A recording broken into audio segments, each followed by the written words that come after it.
राधे राधे दोस्तों, आज की वीडियो में हम सती खंड का 9वां और 10वां अध्याय की कथा सुनेंगे। ब्रह्मा जी बोले, हे मुनीश्वर, अनुचरों के साथ उस काम के शिव स्थान में पहुंच जाने पर अद्भुत चरित्र हुआ, उसे सुनिए। सभी लोगों को मोहित करने वाले उस महावीर काम ने वहां पहुंचकर अपना प्रभाव फैला दिया और सभी प्राणियों को मोहित कर लिया। हे मुने, बसंत ने भी महादेव जी को अपना मोहित करने वाला प्रभाव दिखाया, जिससे समस्त वृक्ष एक साथ ही फूलों से लद गए।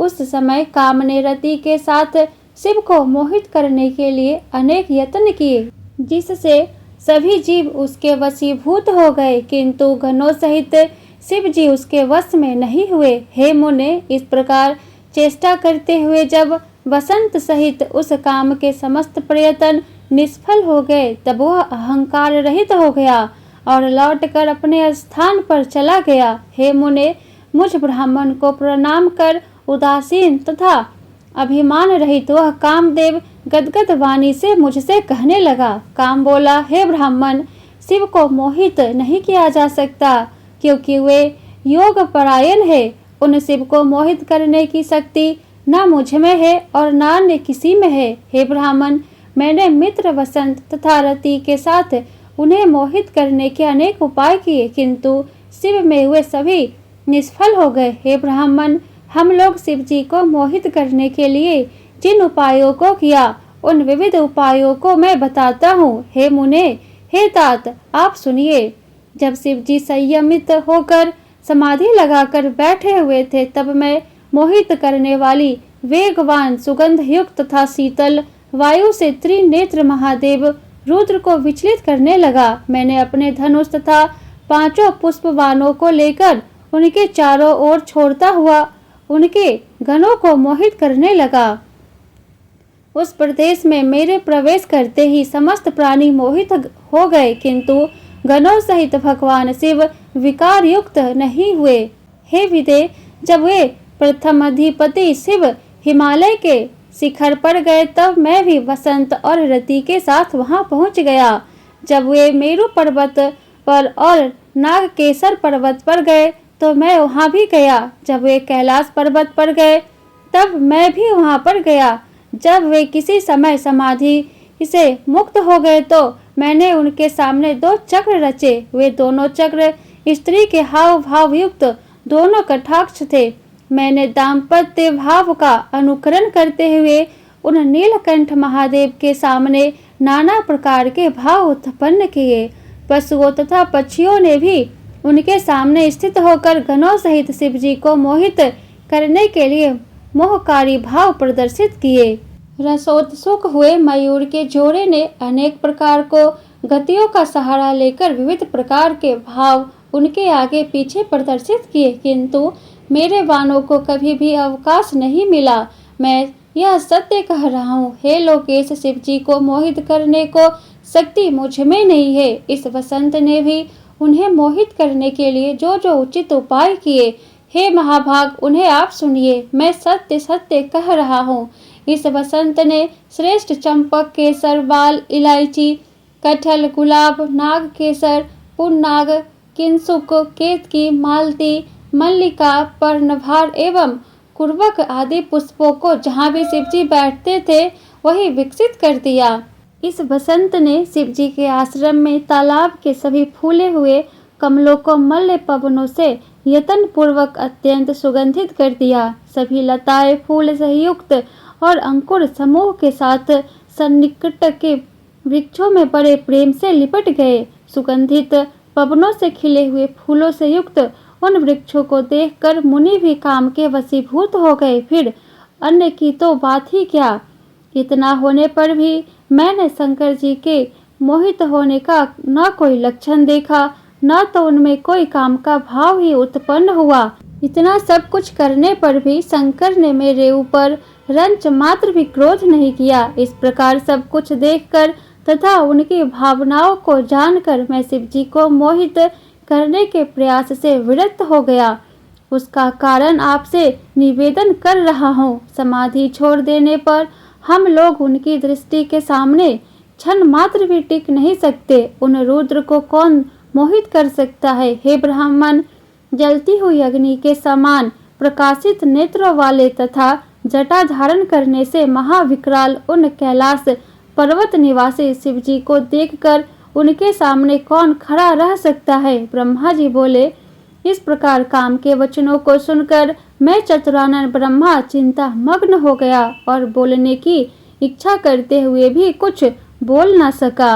मैं कामदेव शिव को मोहित करने में समर्थ नहीं हूँ। हे मुने, उसका यह वचन सुनकर मैं बड़े दुख के साथ उष्ण श्वास लेने लगा। उस समय मेरे निश्वास अनेक रूपों वाले महाबलवान लपलपाती जीभ वाले चंचल तथा अत्यंत भयंकर गणों के रूप में परिणत हो गए। उन गण ने भेरी, मृदंग आदि अनेक प्रकार के असंख्य विकराल महाभयंकर बाजे बजाना प्रारंभ किया। मेरे निश्वास से उत्पन्न वे महागण मुझ ब्रह्मा के सामने ही मारो काटो ऐसा बोलने लगे।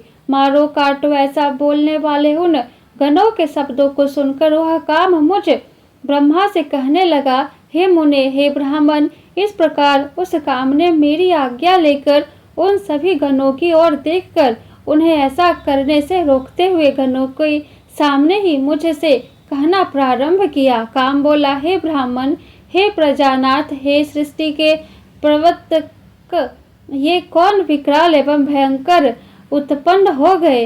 हे विधे, ये कौन सा कार्य करेंगे तथा कहाँ निवास करेंगे और इनका क्या नाम है? उन्हें आप मुझे बताइए तथा उनको कार्य में नियुक्त कीजिए। हे देवेश, उनको अपने कार्य में नियुक्त कर और इनके नाम रखकर तथा स्थानों की व्यवस्था करके यथोचित कृपा करके मुझे आज्ञा दीजिए। ब्रह्मा जी बोले, हे मुने, उस काम की बात सुनकर उनके कार्य आदि का निर्देश करते हुए लोककर्ता मैंने काम से कहा, हे काम, उत्पन्न होते ही इन सब ने बारंबार मारे मारे मारो मारो इस प्रकार का शब्द कहा है, इसलिए इनका नाम मार होना चाहिए। हे काम, अपनी पूजा के बिना ये गण अनेक प्रकार की कामनाओं में रत मन वाले प्राणियों के कार्यों सर्वदा विघ्न किया करेंगे। हे कामदेव, तुम्हारे अनुकूल रहना ही इनका मुख्य कार्य होगा और वे तुम्हारी सहायता में सदा तत्पर रहेंगे, इसमें संशय नहीं है। जब जब और जहाँ जहाँ तुम अपने कार्य के लिए जाओगे तब तब वहाँ वहाँ ये तुम्हारी सहायता के लिए जाएंगे।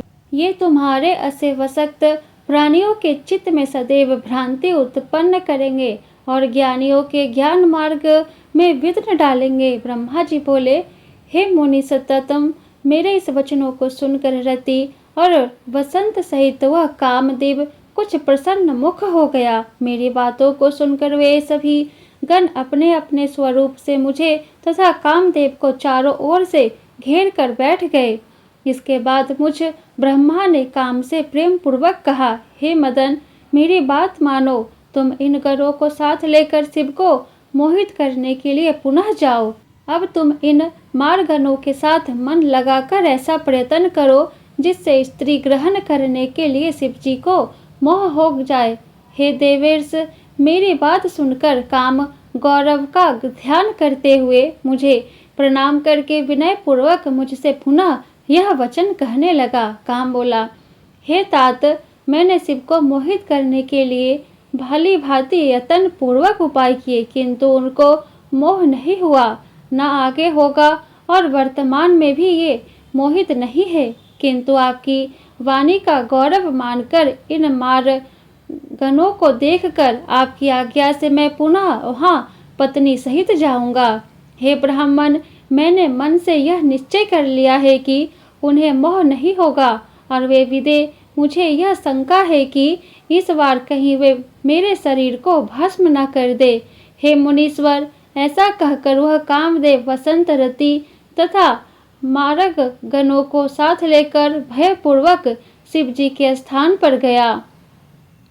वहां जाकर कामदेव ने पहले के समान ही अपना प्रभाव दिखाया तथा वसंत ने भी अनेक प्रकार की बुद्धि का प्रयोग करते हुए बहुत उपाय किए। मारगणों ने भी वहां बहुत उपाय किए, किंतु परमात्मा शंकर को कुछ भी मोह न हुआ। तब वह कामदेव लौटकर पुनः मेरे पास आया। समस्त मारगण भी अभिमान रहित तथा उदास होकर मेरे सामने खड़े हो गए। हे तात, तब उदास और गौरव रहित कामदेव ने मारगणों तथा वसंत के साथ मेरे सामने खड़े होकर प्रणाम करके मुझसे कहा, हे विधे, मैंने शिव जी को मोहित करने के लिए पहले से भी अधिक प्रयत्न किया, किंतु ध्यानरत चित्त वाले उन शिव को कुछ भी मोह नहीं हुआ। उन दयालु ने मेरे शरीर को भस्म नहीं किया। इसमें मेरे पूर्व जन्म का पुण्य ही कारण है। वे प्रभु सर्वदा निर्विकार है। हे ब्राह्मण, यदि आपकी ऐसी इच्छा है कि महादेव जी द्वार परिग्रह करे, तो मेरे विचार से आप गर्भ रहित होकर दूसरा उपाय कीजिए। ब्रह्मा जी बोले, ऐसा कहकर कामदेव मुझे प्रणाम करके गर्भ का खंडन करने वाले दिन वत्सल शंभु का स्मरण करता हुआ परिवार सहित अपने आश्रम को चला गया।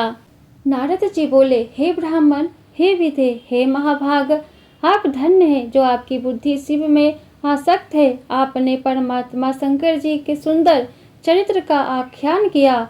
मार्गनों तथा अपनी स्त्री रति के साथ जब काम अपने स्थान पर चला गया, तब क्या हुआ और आपने क्या किया, अब उस चरित्र को कहिए।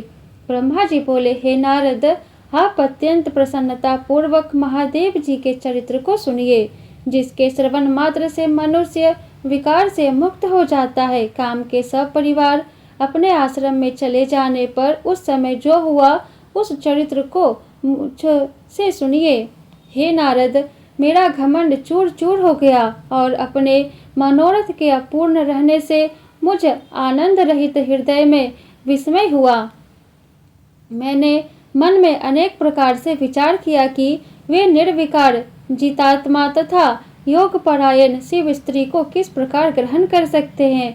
हे मुने, इस प्रकार अनेक तरह से विचार करके अहंकार रहित मैंने उस समय अपने जन्मदाता शिव स्वरूप उन विष्णु का भक्ति पूर्वक स्मरण किया और दीनता पूर्ण वाक्यों से युक्त कल्याणकारी स्तोत्रों से मैं उनकी स्तुति करने लगा। उसे सुनकर चतुर्भुज कमल नयन शंख पदम गदाधारी पीताम्बर से सुशोभित तथा श्याम वर्ण के शरीर वाले भक्त प्रिय भगवान विष्णु शीघ्र ही मेरे सम्मुख प्रकट हो गए। उस प्रकार के रूप वाले शरणागत वत्सल उन भगवान को देखकर मैंने पुनः प्रेम से बार बार उनकी स्तुति की। गदगद वाणी में अपने भक्तों के दुख को दूर करने वाले भगवान विष्णु उस स्रोत को सुनकर अत्यंत प्रसन्न हो मुझ शरणागत ब्रह्मा से कहने लगे। विष्णु जी बोले, हे विधे, हे ब्राह्मण, हे महाप्राज्ञ, आप धन्य है। हे लोककर्ता, आपने आज किस लिए मेरा स्मरण किया और किस लिए आप मेरी स्तुति कर रहे हैं। आपको कौन सा महान दुख हो गया है, उसे अभी बताइए। उस संपूर्ण दुख का मैं नाश करूंगा, इसमें संदेह नहीं करना चाहिए। ब्रह्मा जी बोले, हे नारद, विष्णु के इन वचनों को सुनकर मैंने दीर्घ श्वास लिया और हाथ जोड़कर प्रणाम करके विष्णु से यह वचन कहा, हे देव, हे रामानाथ, मेरी बात सुनिए और हे मादन, उसे सुनकर दया करके मेरा दुख दूर कीजिए तथा मुझे सुखी कीजिए। हे विष्णु, मैंने रुद्र के सम्मोहन के लिए सपरिवार मारणगण तथा वसंत के साथ काम को भेजा था। उन्होंने शिव जी को मोहित करने के लिए अनेक प्रकार के उपाय किए, परंतु वे सब निष्फल हो गए। उन समदर्शी योगी को मोह नहीं हुआ। मेरा यह वचन सुनकर शिव तत्व के ज्ञाता विज्ञानी तथा सब कुछ देने वाले वे विष्णु विस्मित होकर मुझसे कहने लगे। विष्णु जी बोले, हे पितामह, आपकी इस प्रकार की बुद्धि किस कारण से हो गई है। हे ब्राह्मण, अपनी सुबुद्धि से सब विचार कर मुझसे सत्य सत्य उसे कहे। ब्रह्मा जी बोले, हे तात, अब उस चरित्र को सुनिए। यह आपकी माया मोहने वाली है। सुख दुखमय यह सारा जगत उसी के अधीन है। उसी माया के द्वारा प्रेरित होकर मैं इस प्रकार का पाप करने के लिए प्रवृत्त हुआ। हे देवेश, आपकी आज्ञा से कह रहा है, आप उसे सुनिए। सृष्टि के प्रारंभ में मेरे दक्ष आदि 10 पुत्र उत्पन्न हुए और मेरी वाणी से एक परम सुंदर कन्या भी उत्पन्न हुई, जिसमें धर्म मेरे वक्षस्थल से, काम मन से तथा अन्य पुत्र मेरे शरीर से उत्पन्न हुए। हे हरे, कन्या को देखकर मुझे मोह हो गया। मैंने अपनी माया से मोहित होकर जब उसे कुदृष्टि से देखा, तब उसी समय महादेव जी ने आकर मेरी तथा मेरे पुत्रों की निंदा की। हे नाथ, उन्होंने स्वयं को श्रेष्ठ तथा प्रभु मानकर ज्ञानी, योगी, जितेंद्रिय, भोग रहित मुझ ब्रह्मा को तथा मेरे पुत्रों को धिक्कारा। हे हरे, मेरे पुत्र होकर भी शिव ने सबके सामने ही मेरी निंदा की। यही मुझे महान दुख है। इसे मैंने आपके सामने कह दिया। यदि वे पत्नी ग्रहण कर ले तो मैं सुखी हो जाऊंगा और मेरे मन का कष्ट दूर हो जाएगा। हे केशव, इसलिए मैं आपकी शरण में आया हूँ। ब्रह्मा जी बोले, हे नारद, मुझ ब्रह्मा का यह वचन सुनकर विष्णु हंसकर मुझ सृष्टिकर्ता ब्रह्मा को हर्षित करते हुए शीघ्र ही कहने लगे। विष्णु बोले, हे विदे, संपूर्ण भ्रम का निवारण करने वाले और वेद तथा आगमन द्वारा अनुमोदित परमार्थयुक्त मेरे वचनों को सुनो। हे विदे, वेद के वक्ता तथा समस्त लोकों के कर्ता होकर भी आप इस प्रकार महामूर्ख तथा दुर्बुद्धि किस प्रकार हो गए। हे मदांतमन, आप अपनी जड़ता का त्याग करें और इस प्रकार की बुद्धि न करें। संपूर्ण वेद स्तुति द्वारा क्या कहते हैं, अच्छी बुद्धि से उसका स्मरण करें। हे दुर्बुद्धि, आप उन परेश रुद्र का अपना पुत्र समझते हैं। हे विधे, आप वेद के वक्ता हैं, फिर भी आपका समस्त ज्ञान विस्मृत हो गया है। ऐसा ज्ञात होता है कि इस समय आपकी सुरबुद्धि नष्ट हो गई है और आप में कुमति उत्पन्न हो गई है, जो आप शंकर को सामान्य देवता समझकर उनसे द्रोह कर रहे हैं। हे ब्राह्मण, निर्णय करके वेदों में वर्णित किया गया जो कल्याणकारक तत्व सिद्धांत कहा गया है, उसे आप सुनिए और सब बुद्धि रखिए। शिव जी ही समस्त सृष्टि के कर्ता, भर्ता, हर्ता, परांतपर, पर ब्रह्म, परेश, निर्गुण, नित्य, अनिर्देश, निर्विकार, परमात्मा, अद्वैत, अच्युत, अनंत, सबका अंत करने वाले स्वामी, व्यापक परमेश्वर, सृष्टि पालन संहार को करने वाले, सत्व रज तम, इन 3 गुणों से युक्त सर्वव्यापी, रज सत्व तम रूप से ब्रह्मा, विष्णु तथा महेश्वर नाम धारण करने वाले, माया से भिन्न, इच्छा रहित, माया स्वरूप, माया रचने में प्रवीण, सगुण, स्वतंत्र, अपने में आनंदित रहने वाले, निर्विकल्प, अपने मन में ही रमण करने वाले, द्वंद्व से रहित, भक्तों के अधीन रहने वाले, उत्तम शरीर वाले, योगी, सदा योग में निरत रहने वाले, योग मार्ग दिखाने वाले, लोकेश्वर, गर्भ को दूर करने वाले तथा सदैव दीनों पर दया करने वाले हैं। जो ऐसे स्वामी है, उन्हें आप अपना पुत्र मानते हैं। हे ब्राह्मण, शिव हमारे पुत्र हैं, इस प्रकार का अज्ञात छोड़ दीजिए, उन्हीं की शरण में जाइए और सब प्रकार से शिव जी का भजन कीजिए। वे प्रसन्न होकर आपका कल्याण करेंगे। यदि आपका यह विचार है कि शिव जी अवश्य द्वार परिग्रह करें, तो शिव जी का स्मरण करते हुए आप शिव को उद्देश्य करके कठोर तप कीजिए।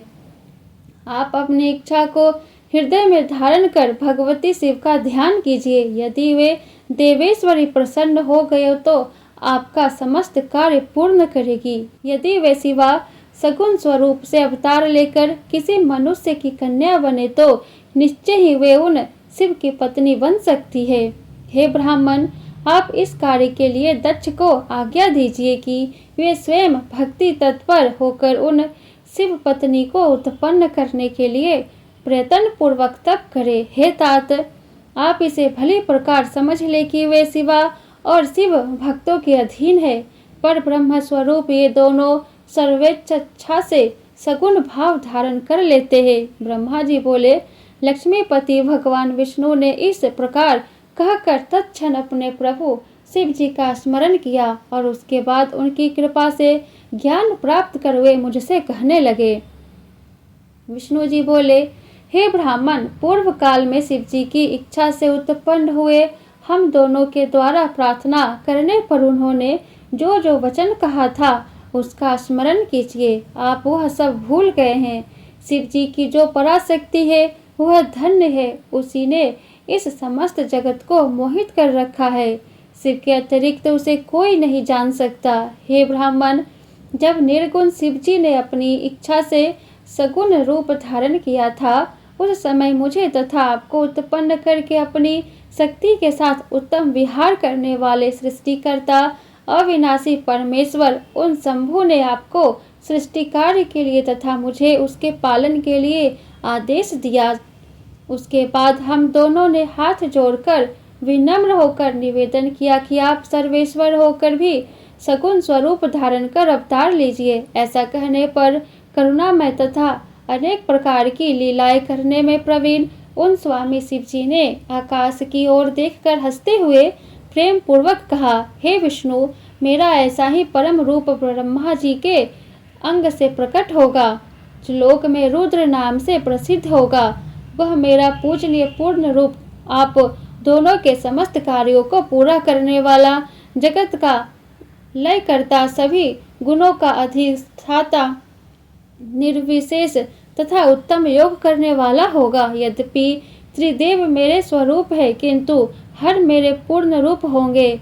इसी प्रकार हे पुत्रों, उमा के भी 3 प्रकार के रूप होंगे। लक्ष्मी विष्णु की पत्नी, सरस्वती ब्रह्मा की पत्नी और पूर्ण रूपा सती रुद्र की पत्नी होगी। विष्णु जी बोले, हे ब्राह्मण, भगवान महेश्वर ऐसा कहकर हम दोनों पर कृपा करके अंतर ध्यान हो गए। उसके बाद हम दोनों सुखी होकर अपने अपने कार्यों में लग गए। हे ब्राह्मण, समय पाकर हम दोनों ने स्त्री ग्रहण कर ली किंतु शंकर जी ने नहीं किया। वे रुद्र नाम से अवतीर्ण हुए हैं और कैलाश पर्वत पर रहते हैं। हे प्रजेश्वर, वे शिवा सती नाम से अवतीर्ण होगी, अतः उन्हें उत्पन्न होने के लिए हम दोनों को यत्न करना चाहिए। परम कृपा करके वे विष्णु ऐसा कहकर अंतर ध्यान हो गए। तब मैं शिव जी के प्रति ईर्ष्या रहित होकर अत्यधिक प्रसन्न हो गया। इति सती खंड 9वां और 10वां अध्याय समाप्त। बोलो शिव शंकर भगवान की जय, शिव शक्ति की जय।